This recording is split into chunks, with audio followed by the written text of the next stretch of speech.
baik dari kalangan muda hingga kalangan tua.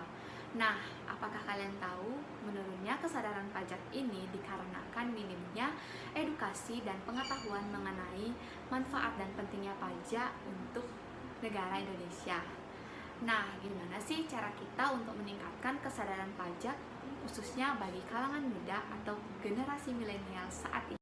Yang pertama yaitu melakukan gerakan pajak atau gerakan manfaat pajak. Nah, gerakan pajak ini dapat dilakukan oleh generasi muda dengan cara memanfaatkan situs web yang ada seperti Facebook, Twitter, atau Instagram.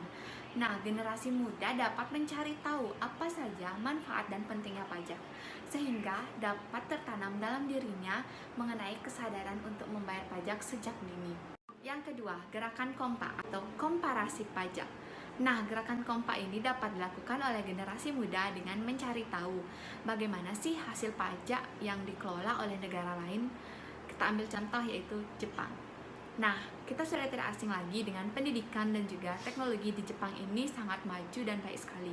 Tentu majunya teknologi dan pendidikan Jepang ini tidak terlepas dari hasil pajak yang telah dibayar oleh rakyatnya. Nah, apakah kalian tahu ketika rakyat Jepang ini membayar pajak, mereka merasa bangga dan juga bertanggung jawab. Ketika kita mencari tahu mengenai hasil pajak dari negara lain, tentu generasi muda akan semakin termotivasi dan juga semakin bersemangat untuk meningkatkan kesadaran mereka dalam membayar pajak. Langkah ketiga, giat mengikuti sosialisasi baik secara daring ataupun luring yang telah dilakukan oleh pemerintah. Nah, ketika kita mengikuti sosialisasi, tentu pengetahuan dan juga edukasi kita akan semakin meningkat mengenai kesadaran untuk membayar pajak. Itu tadi hal-hal yang dapat kita lakukan untuk meningkatkan kesadaran pajak. Yuk, mulai dari sekarang kita membayar pajak tepat waktu untuk Indonesia yang lebih baik.